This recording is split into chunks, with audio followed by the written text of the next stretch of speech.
Jim Barnett. There's nothing gloomy about Miami, South Beach. It looks beautiful out there.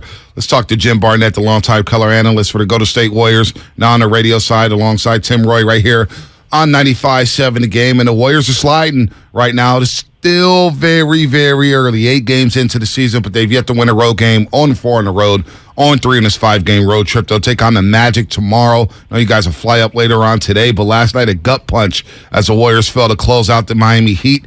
2 points in the last 5 minutes and 3 seconds. Steph was special. There's a lot to get into. JB, good morning. How's Florida? It is beautiful. You're right about that. And it's very, very warm. And I'll be glad to be moving on from Miami and see what the Warriors can do the last 2 games on the trip with Orlando and New Orleans. Yeah, we highlighted you yesterday on the postgame show. You were walking behind Steph Curry with a nice little sweater, some khakis, JB, looking dapper down at FTX Arena. But let's talk about the game itself. What's the number one issue for you? Would it be closing quarters? Would it be closing halves? Would it be getting timely buckets? What's the biggest issue for you right now with this team as they scuffle on this road trip? Well, the overall big thing is defensive breakdowns and not being able to contain the other team, giving up too many easy baskets, and also fouling and putting people on the line. Although last night I thought they did a much better job of that than they had the previous games. In Detroit, I'm not looking at the stat, but I think Detroit took 38 free throws. Yep. The Warriors took 24 free throws, maybe 25. And those young guys really ate them alive in there with the quickness. But and also not being able to sustain good things happening in the first quarter. The Warriors had a lead. They had a 16-9 lead at one point, and the Heat went on a 12-0 run to end the quarter. And in fact, over the last half of the quarter, the Warriors were outscored 24-8 after the 16-9 start. And not being able to sustain and hold on to a lead like that is kind of surprising to me. It's unusual from years past, obviously. But this team is not the same, and they don't have the depth right now coming off the bench. The bench had a miserable time in different parts of the game last night. And so, it's hard to win games like that. And when you go on those dry spells, like you said, the last quarter there, you hit dry spells and you can't put the ball in the basket.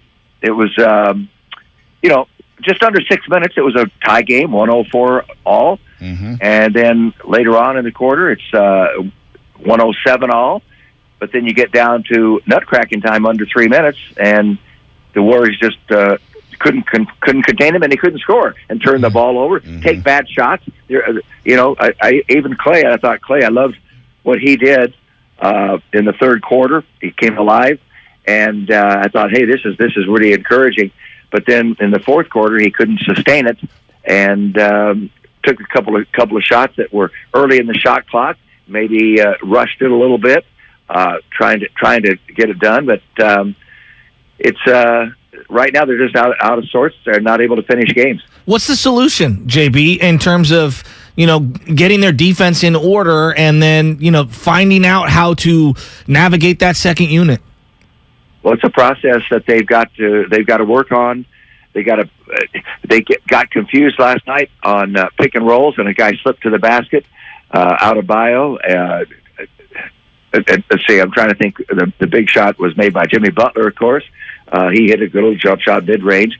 But knowing when to double team, knowing when not to double team, and knowing not to double team and leave the lane open to the basket, and maybe somebody rotating over from the weak side, but just getting a little confused on defensive assignments and not paying attention at certain times like that, and also just untimely turnovers. 6 turnovers in the fourth quarter, that doesn't help you. And they keep continuing to do those kinds of things. In fact, they might have had a couple more than that. I'm just trying to remember it.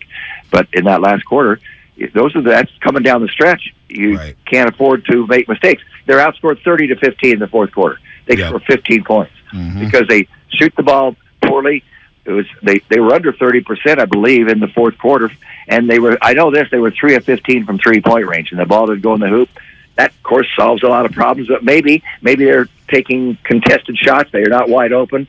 They're just out of sorts right now, and we'll have to see if they can get it together. No doubt, JB, because the third quarter, you're right. We're talking to Jim Barnett here on the Morning Roast on 95.7 The Game. Excuse me. Klay Thompson, 11 points in that third quarter, 2 threes. Warriors scored 38 points, outscored the Heat by 10. And I said, wow, the Warriors are back. The flow, the ball's moving. Steph Curry had 7 assists in the third quarter. And we'll get to Steph Curry and how special he's playing right now. But the fourth quarter, you're absolutely right. 3 of 15 from the three-point line, 6 turnovers. Miami out-hustled them. They didn't turn the ball over at all in the fourth quarter, 2 turnovers. And scored 2 points in the last 5:03. So, I don't know what it is right now with the starters because that is the money unit. Is it too much one-on-one? Let me ask you this.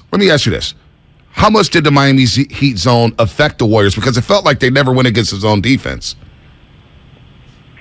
Well, it did hurt them because they like to have man-to-man where they can pass the ball, open up the middle, let Steph Curry drive the middle, let Andrew Wiggins drive into the middle. But I have to say that they're just not getting quite enough from. I thought Poole might come alive when they needed him last night, right? And he's capable of doing that. But it took him a long time to even get on the board, and he would take a shot. I remember one time he'd been in the game for 5 minutes. I never remember him being in the game for any game for 5 minutes and not take a shot. Do you believe the carry calls affected his game yesterday? Because he got called for carrying 3 times. I don't. You'd have to ask him if it affected him, but it would affect me a little bit because I would think, "Gee, what am I going to do?" And then you're afraid to do things. Right. And so he's played that. He's carried the ball before. They just don't call those things. But last night they called it 3 times, which is unheard of. I don't think I can ever remember all of my years in the NBA where someone got called for carrying the ball 3 times in the same game. JB, what did you make of the Steph Curry 3-point attempt that was initially called a foul, where Jimmy Butler hits him on the hand and then was later overturned?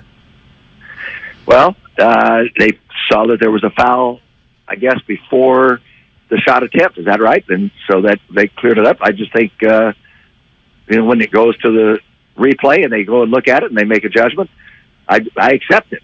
There's nothing you can do about it. I don't think the officials caused the Warriors to lose the game. I think inconsistency from the Warriors at both ends of the floor. There were some times last night I thought they played really good defense, and then other times they leave people wide open and give them an invitation to go to the basket. But coming down the stretch, the fourth quarter, and the game's tight. We're not used to them collapsing and losing the games like that. And last night, they're going to have to learn the hard lessons, and it's a process. So it's the roster's a lot different this year. They certainly missed, consistency coming off the bench, and I'm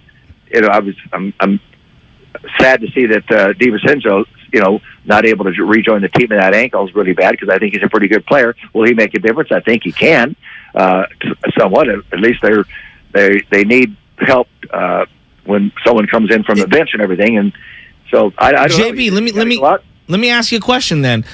If it was up to you, are there any suggestions or something that maybe you'd like to see to jumpstart that second unit? I don't have the panacea for that. That's absolutely not. You've got to learn how to play. You've got to do things. You've got to have leadership. They've got to play better.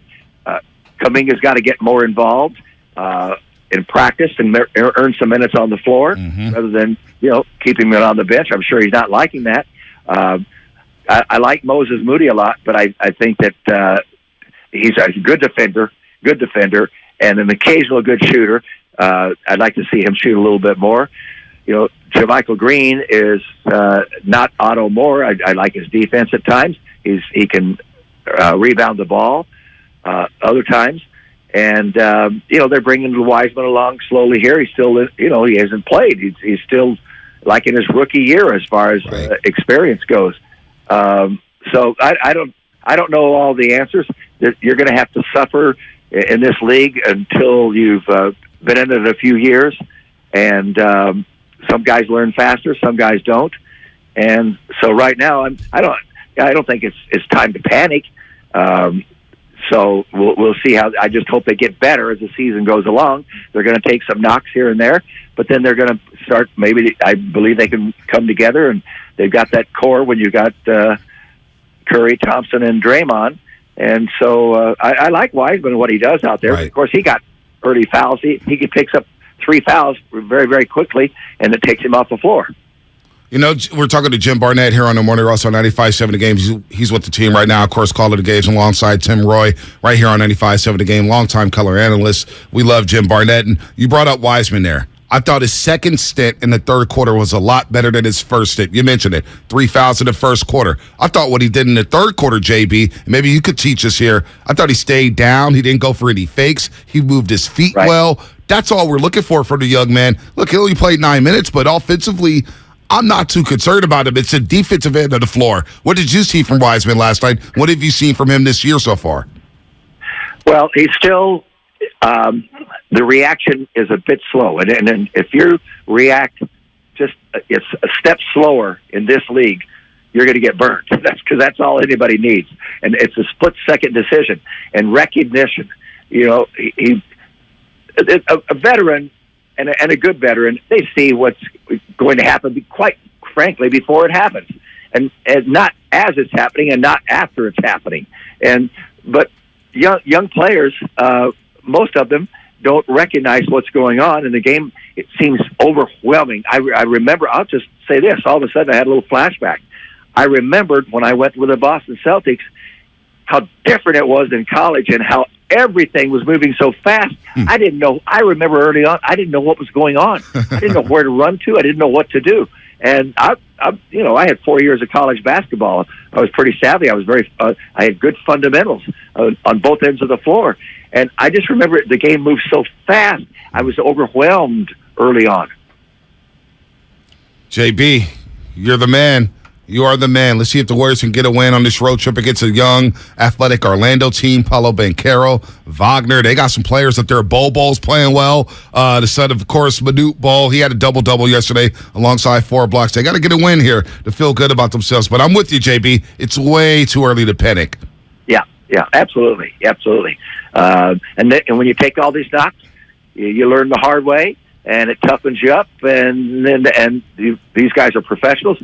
You respond to that, you react to that, and all of a sudden you learn how to play, and you either get it done or you're down on the bench, and so players want to play. They're good guys, by the way. I love this guys. I love their personalities. Mm-hmm. I like who they are intrinsically. So I like that aspect of it, and they want to get better. They're not quitters. No doubt about that. Yeah. We'll see what happens in Orlando. We'll be listening right here on 95.7 The Game. Thanks, JB. Thank you, guys. Anytime. Jim Barnett here on the Morning Roast on 95.7 The Game.